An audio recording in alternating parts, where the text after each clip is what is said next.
Hi, my name is Renee Dunkel, and I'd like to talk to you about comprehensive sex education in our school systems.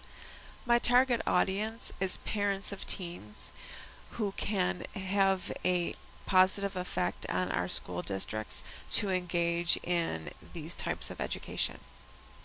Comprehensive sex education is needed in our schools because they are a well thought out, evenly balanced group of programs which help teens with the realities of engaging in sexual activity.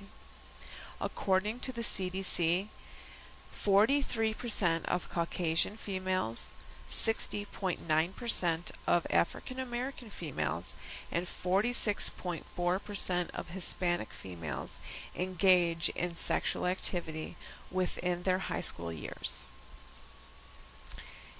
Teens who have children are more apt to live in poverty, drop out of high school, and are much less likely to move on to the collegiate level. Comprehensive sex education teaches the many forms of birth control that are out there and how these teens can utilize them.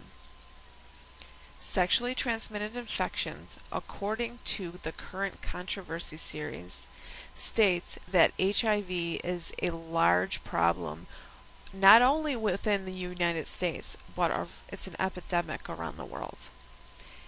Teens account for almost half of all new HIV infections within the United States alone.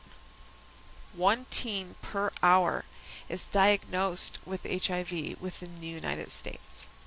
This does not even encompass all of the other sexually transmitted infections that children get throughout this country every year.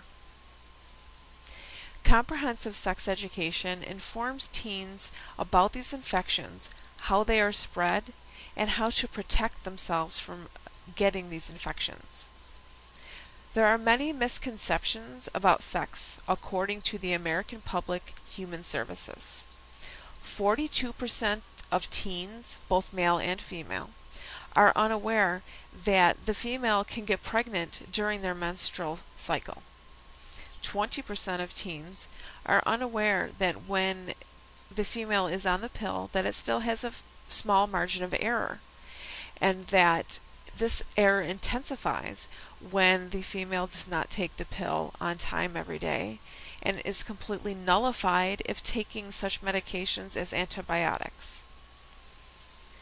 There are many positive effects of comprehensive sex education.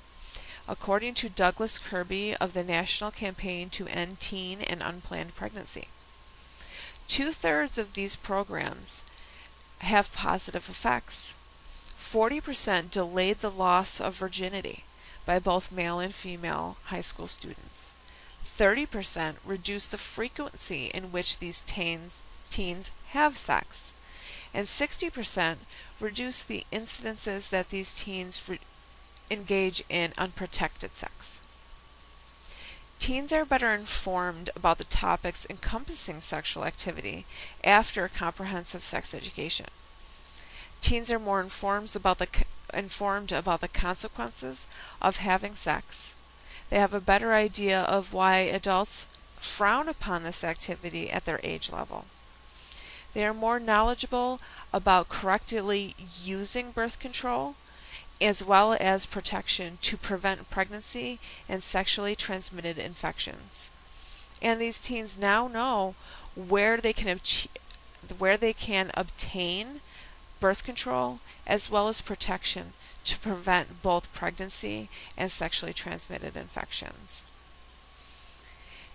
This group of programs have a domino effect, especially in poor communities. When children are educated in sexual activity and how to prevent the consequences of it, the instances of these children staying in poverty and the cycle of poverty and teenage pregnancy will continue to drop. Teens who have a child and are still in school rarely move on the collegiate level, let alone even graduate for high school. In order to be successful in reducing this epidemic, we need to put comprehensive sex education in every single school within this country.